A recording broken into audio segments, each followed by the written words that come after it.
Hello everyone, Raven Knight here. So, as you all may know, the new hero has been revealed in a trailer, the Varangian Guard. We've all waited a long time to see what kind of Viking hero the developers would be giving us, and I can't stress how awesome her new hero looks and how excited I am to try her out. But more than anything though, I am very much looking forward to creating her Heroes in History video, as I can't wait to talk about the historical influences that led to her design, her armor, and her weapons. However, that does lead to a real question that many of my fans have already been asking me. Didn't I already do this? Yes, for many of you who are familiar with my channel and my Heroes in History series, you know that when I talked about Griffin, I said that he was likely based on the Varangian Guard, and I offered various pieces of evidence to support this claim, and I was rather confident in my conclusion. So, now I suppose I have to answer a serious charge that many have been bringing to me lately. Was I wrong?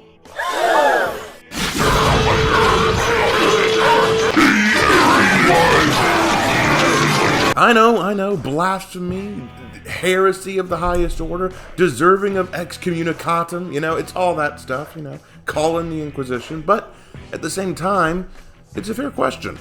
Is it possible that my conclusion was wrong about Griffin?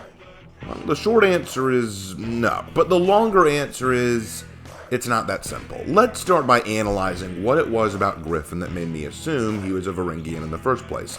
Now, there are various factors, the big ones being his armor style, his weapon, and mercenary background.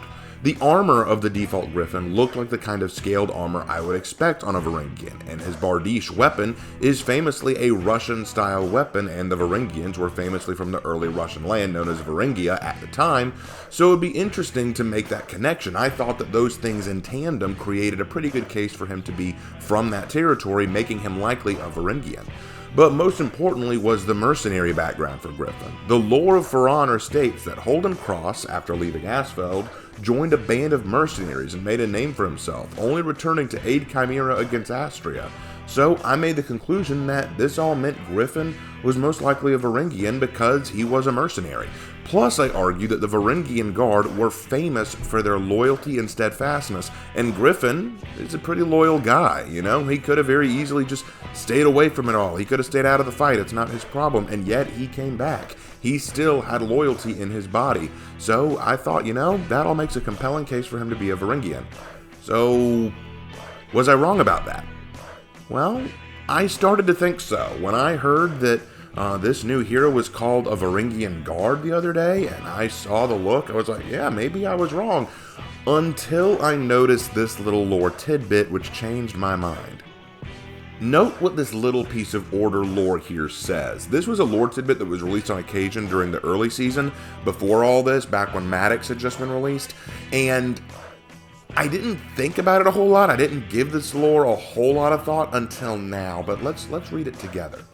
Quote, I don't know how long I trekked through frozen wilderness. I wandered until he found me. Cross. I screamed at him for abandoning us, but he couldn't have arrived on time. Remorseful, he told me where I needed to go. Now that last portion is vitally important.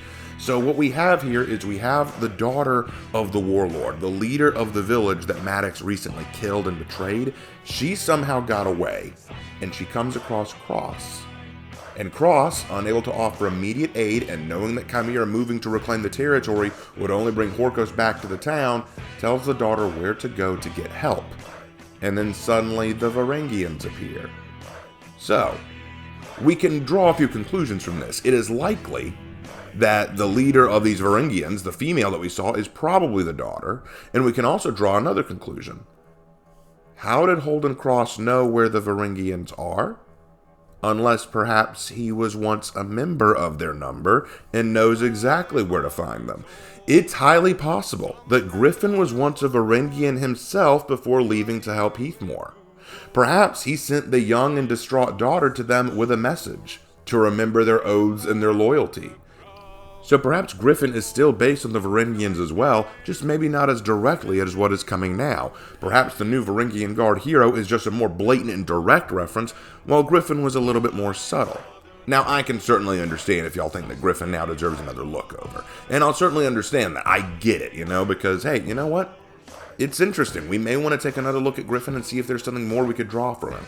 Perhaps it would be more accurate to call Griffin something like a Kievan Rus, or maybe just a standard traveling mercenary. But for right now, based on what the lore is offering us, it's safe to say that I was not wrong about Griffin. If anything, if it's true that Griffin was once a member of the Varangian Guard, then that would only further solidify my conclusion. All this means is that we now have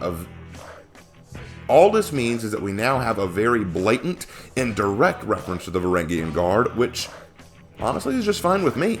I think it's pretty awesome. I'm actually very impressed with this. And who's to say that you can't have two warriors in For Honor who don't have similar bases? Like, if you look at Warden's obviously based on various knightly orders of the Crusades or orders that existed within knightly realms, but that's not to say that a Conqueror or a Lawbringer or someone else couldn't have had some connection to them. You could also make the argument that the Peacekeeper has various references that make them up, and Orochi is just a classic samurai. I mean, lots of characters can have various different references that formulate who they are. I think that Griffin and the Varangian Guard that are coming are just two examples of that. And don't y'all worry, this new warrior will be getting a Heroes in History all her own, which I'm very happy about. Of course, I know I've already talked about the Varangian Guard with Griffin's previous video, but that doesn't mean there's not more to say. Quite often when I do a Heroes in History, I give the bare bones basics about things. I don't dive 100% deeply into it because I kind of want y'all to do some research of your own. But with this, I think I'll do a little bit more diving. I'll dive a little bit deeper into the Varangian Guard, talk a bit more about some interesting stuff you may not know, talk about the validity of some of the armor and weapons that you see on this hero, talk about were there actual female Varangian Guard. I'm going to talk a lot about that in an upcoming video, but let's wait until the hero comes out, guys. I still want to see the Warriors Den, and I still want to see how this all plays out. So I will look forward to that. I hope you will too. Thank you guys so much for watching. I hope you guys appreciate this. I know it was a short video, but I just wanted to answer that question real quick. Hope you guys appreciate it. Hope you guys are excited like I am, and I will see you in my next video. Take care.